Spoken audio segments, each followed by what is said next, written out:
I like this episode, but I think it wasn't the best approach for the TV show's story depiction of The Last of Us. Good tidings, everyone. I'm Sign Says, and I'm giving this YouTube thing a try. So I hope you enjoy and we can have a good discussion, a frank discussion about this episode. Please note there will be spoilers about the third episode of HBO's The Last of Us. So, the third episode of The Last of Us, titled Long, Long Time, was the first major departure from the video game. In the video game, Frank gets fed up of living with Bill, tries to escape, gets bitten, then kills himself. He does it by hanging himself. As you play the game, Joel and Bill come across Frank's corpse and his suicide letter, which describes his disdain for Bill. Aside from that, Ellie and Bill have some funny interactions, and Bill's town is basically an elaborate video game level with the debut of the bloated type of infected. Obviously, all that did not happen in the TV show. Instead, we see Bill and Frank's life and we get this ray of hope in a hopeless world. They were able to find happiness in a world that seemed incapable of it anymore. I was pleasantly surprised that they went this route with the Bill and Frank storyline. Honestly, if I may insert my initial suspicions when first watching the episode, I thought they were going to go the route of Frank pretending to love Bill just to use him for his food and shelter and end up showing that he wasn't gay at all, to actually do a heartbreak storyline for Bill, which would make the TV show world more bleak and depressing. Why am I looking for bleak and depressing? It's not just because it's The Last of Us that I'm expecting that.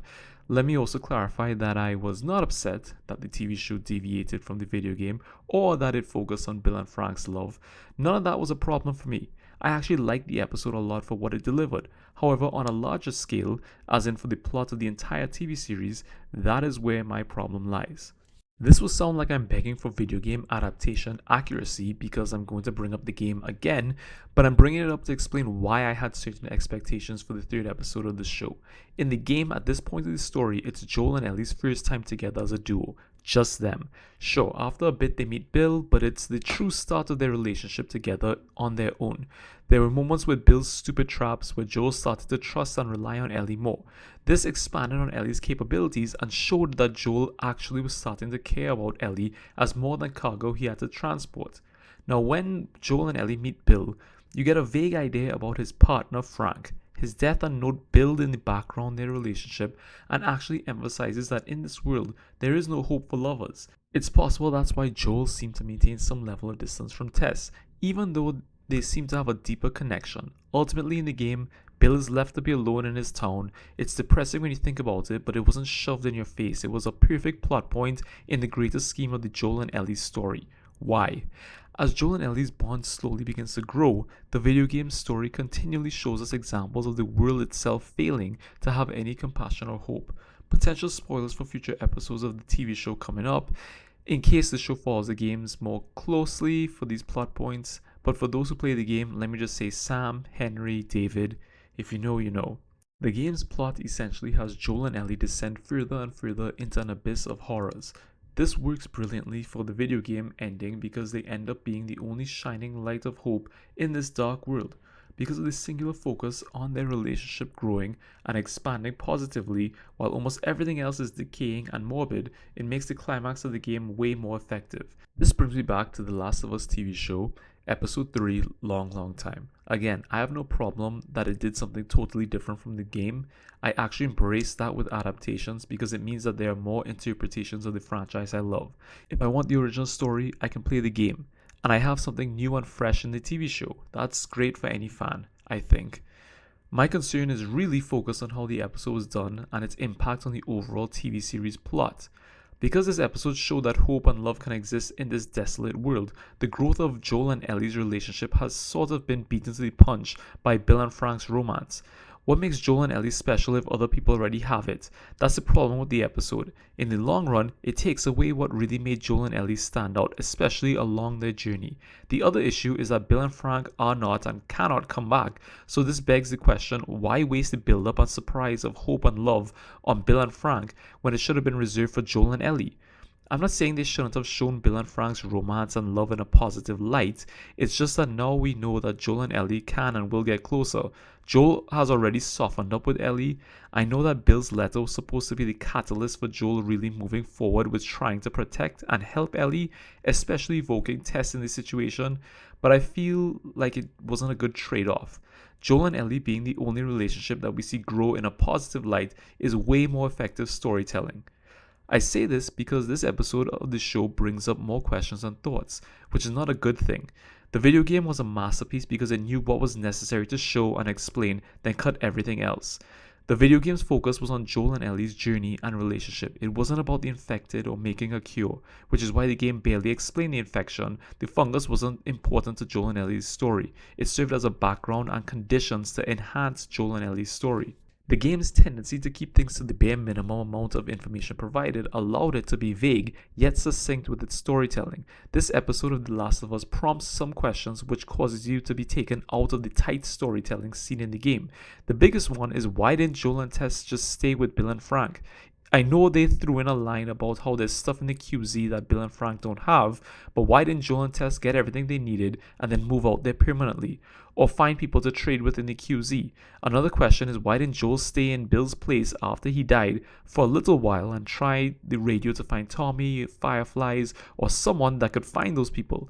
In a desolate world, Joel was handed property with food, water, wine, no infected, and with enough defenses to keep out raiders, but Joel immediately leaves an armory and a farm behind. This is the problem with them expanding so much on Bill and Frank's story. It opened up the door to plot and character problems. Now we need an explanation of why Joel and Tess didn't move out there. Now Joel looks foolish for just leaving all that stuff behind. If it were me, I would have tried to get the best of both worlds into the episode. I would have shown the Bill and Frank love story, but I would have cut the happiness short. I would have had Frank get infected, maybe when he was picking the strawberries to surprise Bill, then have Frank ask Bill to kill him. That way, you get the Bill and Frank love story, you get a tragic death that reinforces the message that even when you find love and happiness in this world, something finds a way to take it away from you. Bill becomes broken, and the story can be the catalyst for Joel to care more about Ellie, and it shows that Bill's town isn't so perfect and maybe not that safe to stay in. On top of all of that, it allows Bill to stay alive. Now, why do I think that's important? Well, spoilers for The Last of Us Part 2 and possibly Season 2 of the TV show, but with Bill alive, he could have been an addition to the second season. Bill was last seen alive in The Last of Us Part 1, so they could have had Ellie pass his way again in Season 2. I know it doesn't happen in Part 2, but it could have been an interesting part for the adaptation. Also, I would like to mention that because the episode is basically dedicated solely to Bill and Frank, it brought Joel and Ellie's journey to a screeching halt, so the pacing of the entire show feels a little off. I'm not saying that because there was no action, that's why the journey got halted, but rather that the lack of focus on Joel and Ellie's journey. Again, I know Bill's letter is supposed to propel Joel forward in his journey, but I feel like that wasn't the most effective or organic way to do it.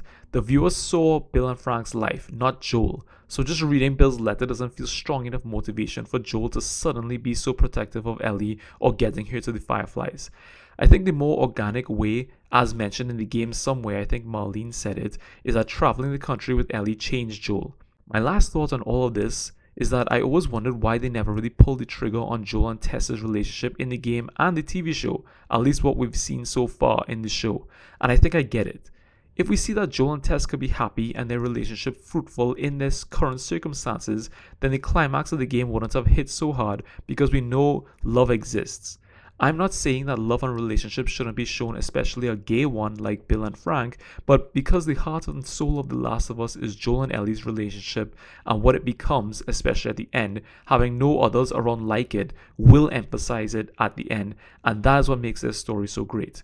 Remember, the name of the series is The Last of Us. It means the last bit of humanity, kindness, and love in the world, and that is supposed to be seen with Joel and Ellie. So ultimately, I really like this episode on its own. It did some amazing things, which I will talk about in the future when I do a review for the episode itself.